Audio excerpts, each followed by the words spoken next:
сұрасаң, менің атым Балта ақын, арғы атам Дулат Шымыр, осы затым. Төрт қарағай ұрпағы бауырларым, қой келді қожық ақша, бәрі жақын.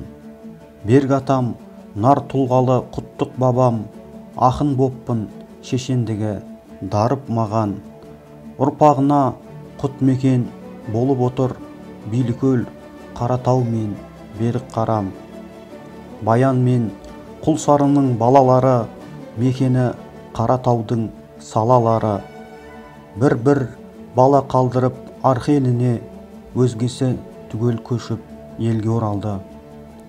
Қошқар құттық Қаратаудың күнгейінде, Елібай қожа келді шу бойында.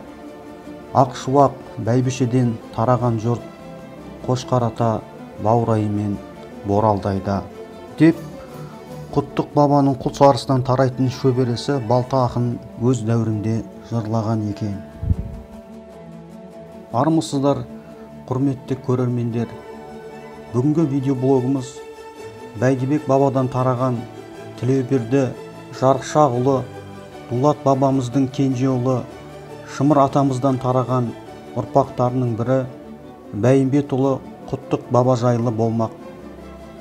Құттық бабамызға арналып салынған кесене белгі Жамбыл облысы Жуалы ауданына қарасты Күйік Қаратау Жаңатас тас жолының бойында, Билікөл ауылдық округіне қарасты Әбдіқадыр ауылының қасында орналасқан.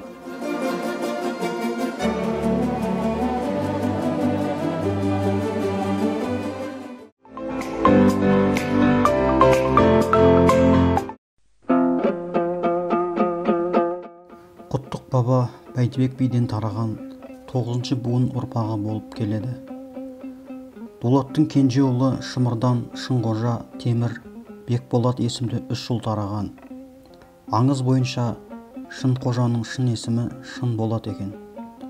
Нағашылары қожа руы болып, солардың қолында жүріп, арабша сауат ашып, дінге берік болғандықтан Шынқожа аталып кеткен екен. Шынқожадан Қобыланды, Марсым, Бозқозы, Бозан есімді 4 ұл тараған. Соның Марсымынан Садбай, Қонақбай, Қырғызәлі есімді 3 ұл тарайды. Қырғызәліден Қазымбет, Қалует есімді 2 ұл тараған екен. Осы 2 ұлдың үлкені Қазымбеттен кейін атақты 4 қарағай атанып кеткен 4 ұл Дүлдүл, Сарбас, Қаратеке, Бәйімбет есімді ұлдар тараған. Ал Бәйімбеттен Құттық бабамыз тараған екен.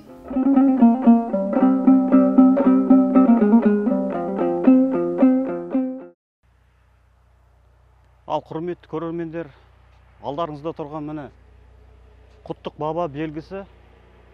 Бұл белгіден не көреміз? Біріншіден шаңырақ, төбесінде тұрған шаңырақты байқап тұрмыз. Және сол шаңырақты ұстап тұрған 9 уық. Архитекторлардың пайымдауынша бұл 9 уық Құттық бабамыздың 9 баласы. Яғни шаңырақты ұстап тұрған, осы әулетті ұстап тұрған 9 баласының белгісін білдіреді екен. Құттық баба денесі ірі, бойы 2 метрден асатын алып болған екен. Жаяу тұрғанда бойы тайға мінген баладан биік, беліне байлаған арқар қояндай болып, ал алақанында қарапайым адамның қолы кішкене баланыкіндей болып көрінеді екен. Ертеректе айтылар бір аңызда, атақты Төле би заманында Тараз өңірінде үлкен ас болып, Бұхар әмірлігі Қырғыз елінен, жоңғарлардан және Жетісу арқа сыр бойынан небір мықты палуан шабандоздар жиналған екен. Бұл асқа арнайы шақыртумен Тәуке хан келіп, асқа басшылық жасайды. Астың 3-ші күні батырлар сайысы басталған. Бұл сайыстың шарты бойынша батыр палуандар атқа мініп, найза орнына бақан алып, бір-бірін аттан жұлып түсіру керек. Сонда жоңғар мен Бұхарадан келген және Қырғыз елінен келген алпауыт жырынды батыр балуандар атқа мініп, қолдарына бақан алып, ортаға ойқастап шыққанда қазақтар ойланып, іркіліп қалса керек. Осы кезде Төле би атамыз: «Оу халайық, мына сайыс тек ұлы жүзге ғана емес, бүкіл қазаққа сын болайын деп тұр» дегенде, Құттық бабамыз атына мініп сайысқа шыққан екен. Бұны көрген Төле би бабамыз: «Алла жар болсын, Құттыбайым, Құттығым, сен қасымда жүргенде мен әркез сұстымын. Қаратаудай пошымақ қашырар жаудың ұсқынын» деп батасын берген екен. Осы сайыста Құттық бабамыз қарсыластарын бәрін аттан ұшырып түсіріп, атағы қазақ даласы мен Орта Азияға кең тарап кеткен екен. Міне өздеріңіз көріп тұрғандай, Құттық бабаның басындағы ең басты тасында тұрмыз. Яғни бұл жерде Бәйімбетұлы Құттық баба деп жазылған.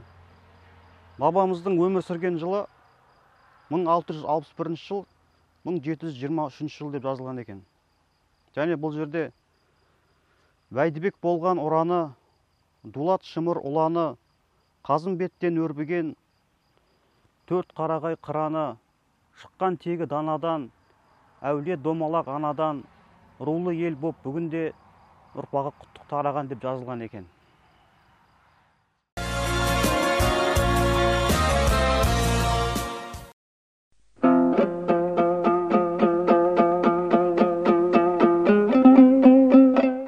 Құттық бабамыздан Досқұлы, Сарыбай, Көпек, Есен, Ақшуақ, Құлсары, Баян, Қошқар, Елібай, Қожагелді есімді 9 ұл тарайды.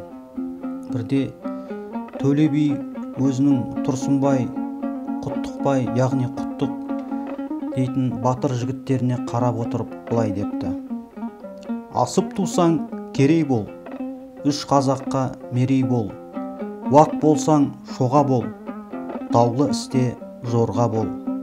Арғын Қыпшақ болсаң Алтай бол, Найман Қоңырат болсаң Матай бол. Байұлы болсаң Адай бол, Үйсін болсаң Ботбай бол.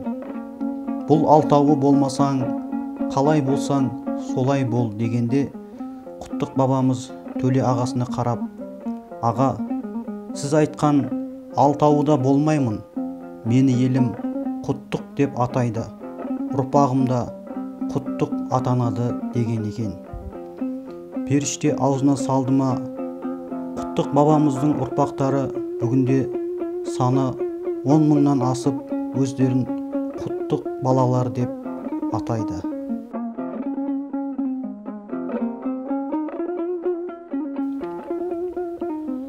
Құттық бабамыз сонымен қатар қазақ жеріне жоңғар басқыншылары басып кіріп, ел басына нәубет туып, қиын жағдай болған кезде әскер қол жинап, ел жұртын қорғауға аттанады. Құттық бабамыз қазіргі Берқара шатқалы мен Белкөлге дейінгі аралықта тастарды үйіп, төбе қылып, қорғаныс бекеттерін жасатқан екен. Жаумен болған кезекті бір қырғын шайқаста жау мергені Құттық батырды жаралайды. Батыр атамыз осы алған жарақатынан қайтыс болған екен. Ел жұрты батырды және осы шайқаста шейіт болған бауырларын қазіргі Берқара шатқалының етегіне жерлеген екен.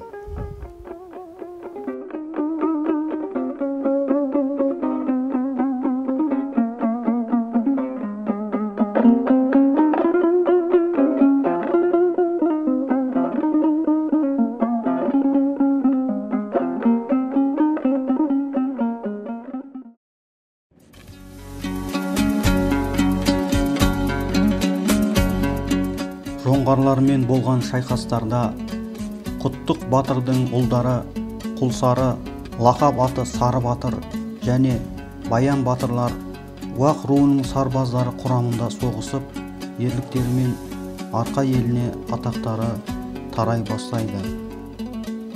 көкше елі ағайынды батырларды уақ сарбаздары қатарында соғысқандықтан уақтың сары баяндары деп атап кеткен екен.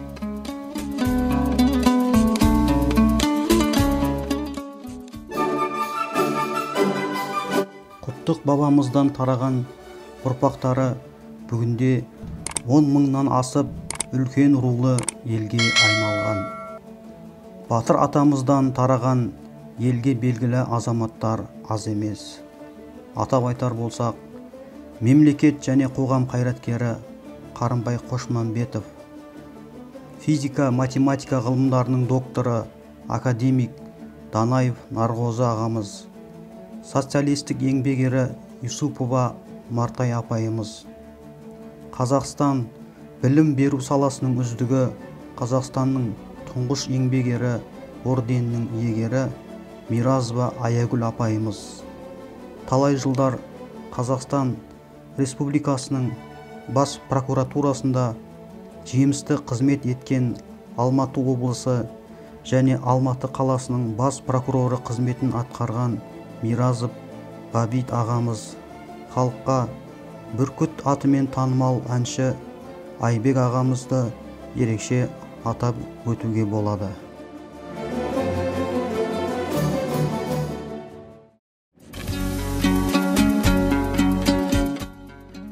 Бар ұрпаққа үлгі сенің, бар саналы ғұмырың, 9 ұлың, 9 уық шаңырақты тұғырың. Талай ғасыр өтсе дағы арна бұзған көшкіндей, көргендеймін тарихыңнан шын асылдың сынығын. Қаратаудың бөктерінде ізің жатыр кешегі, әулетіңе өсиетің самал жел боп еседі. Ұрпақтарың ер тұлғалы, сын сағатта әрдайым, қолдан бермес ел намысын еш жібермес есені. Бұл күндері ұрпақтарың асқан екен 10 мыңнан, нәубет аштық қуғын сүргін алса дағы алқымнан. Сиресе де сұм соғыстан ұрпағыңның қарасы, тарих атты бұраң жолда сүрінбеді сан сыннан. Тарихыңды зерттеуден болмаспыз еш жалығар, шежіреңді ұрпақ зерттеп санасы тез толығар. Рухың мәңгі шалқысын жәннаттың тек төрінде, ұрпағыңның осы жырын құттық бабам қабыл ал.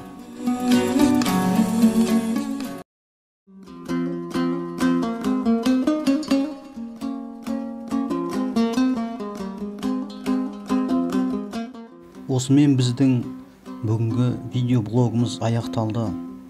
Арнамызға жазылып, қолдау білдіріп, пікір жазып отырыңыздар. Келесі кездескенше күн жақсы болсын. Алла амандықта жолықтырсын ағайын. Эшпедім арықтан суылайма деп, қорқамын дос болуға жаман менен, қар жерде ер тоқымын сұрайма деп.